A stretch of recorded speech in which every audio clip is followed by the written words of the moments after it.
মানে থাকে না যে আমাদের মুরব্বীরার একটা কথা আছে আর কি, যে মুসলিম ভাইয়ের বউয়ের কথা, শোনো অল্প পানির মাছ বেশি পানিতে পড়লে লাফালাফি এবং ছটফট করে।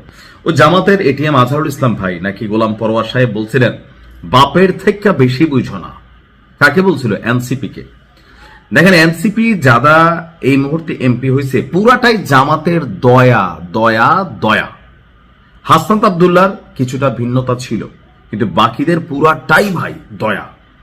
যেই জামাতের দয়ায় এনসিপি 2-4টা সিট পাইছে, সেই জামাতের সাথেই যখন দায়ের থেকে আসার বড় ভাবনে জামাত কি করছে? ঢাইলা দিছে। আমরা সবাই জানি এনসিপি হচ্ছে জামাতের টিম বি। তো এই টিম বি আগামী 5 বছর পরে এদের অস্তিত্ব থাকে কিনা রাজনীতিতে, সেইটাই হচ্ছে প্রশ্ন। যত বড় দল নয় তত বড় কর্ম। আর সেই কারণে জামাত আজকে রিয়েকশনটা দিছে। ত্রয়োদশ জাতীয় সংসদে আজকে আপনারা জানেন শপথ গ্রহণ হয়েছে। তো জাতীয় নাগরিক পার্টিকে ছাড়াই জামাত এবং স্বতন্ত্র নবনির্বাচিত সংসদ সদস্যরা শপথ গ্রহণ করেছেন।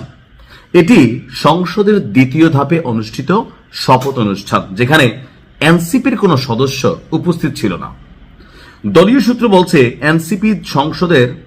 এনসিপি সংসদীয় দলের সিদ্ধান্ত অনুযায়ী সংবিধান সংস্কার পরিষদের শপথের বিষয়ে নির্দিষ্ট ব্যবস্থা না হওয়ায় বা না নেওয়ায় এনসিপি সদস্যরা এই ধাপে শপথ নেননি। ফলে প্রথম ধাপে বিএনপি, পরে জামাত এবং স্বতন্ত্র এমপিরা আজকে শপথ গ্রহণ করে ফেলেছেন।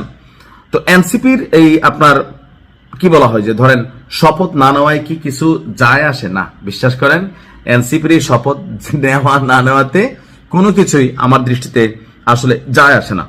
এখন আগামী দিনে আপনার এই এনসিপির যারা প্রধান হর্তাকর্তা আছেন, এই যে আসিফ মাহমুদ সজীব ভুইয়া বা কি বলা হয় যে নাসিরউদ্দিন পাটোয়ারি, এরা দেখেন বলতেছে যে নির্বাচনে কারা কত আসন পাবে তা নাকি আগেই ঠিক করা ছিল। তো নাসিরউদ্দিন পাটোয়ারি নির্বাচন করে নাই, করছে তো হারছে। তো তার মানে কি ডক্টর ইউনূস একটা সাজানো নির্বাচন করছে? এনসিপির যখন এই ছেলে এই কথা বলে তো মানুষের মধ্যে তো টেনশন হয়। কেন ভাই? নাহিদ ইসলামরা তো সরকারি ছিল, আসিফ মাহমুদরা তো সরকারি ছিল। এরা তো আসলে ডক্টর ইউনূস সরকার এবং নির্বাচনকে প্রশ্নবিদ্ধ করার জন্য তারা চেষ্টা করতেছে। আপনি দেখেন যে যে জায়গায় যারা ফেল করছে তারা বলতেছে, যেমন সার্জিস বলতেছে যে ভাই ভোটটা আবার গণনা করা জরুরি। দেখেন নাই? এখন এরা শপথ গ্রহণ করলেও যা, না করলেও তা, এদের মধ্যে এখনো একটা ফিলিংস কাজ করে। নির্বাচনের আগে ডক্টর ইউনূস বৈশা ছিল, এদেরকে আশ্রয় দিয়েছে, প্রশ্রয় দিয়েছে, প্রশাসনিকভাবে যথেষ্ট একটা কি বলা হয় যে প্রেশার ক্রিয়েট করার সুযোগ ছিল। দিন শেষে সবাই মনে করতে ইউনূসের লোক। হ্যাঁ, তো ওই যে পুরানো অভ্যাসটা, এই রাজুতে আয়, এই ঢাকা আটে আয়, গেছে কেউ যায় নাই। মির্জা আব্বাস ভদ্রলোক মানুষ, ধৈর্য ধরছেন, বলছেন এবার যদি মাঠে এসে ফাইজলামি করো তাহলে কিন্তু আমরা রুখে দাঁড়াবো। আর সত্যি যদি মির্জা আব্বাস এই মুহূর্তে রুখা দাঁড়ায়, নাসিরউদ্দিন পাটোয়ারিটা ভাইসা যাবে। এনসিপির এই ধরনের কর্মকাণ্ড আমার কাছে হাস্যকর ছাড়া আর কিছুই মনে হয় না। মানে জুম্মা 8 দিন হয়েছে আর কি, এখন নতুন এমপি তো একটা ফিলিংস আছে পুনপুন্যা, কিন্তু আসলে বেল থাকবে না এগুলার, মাথায় রেখেন।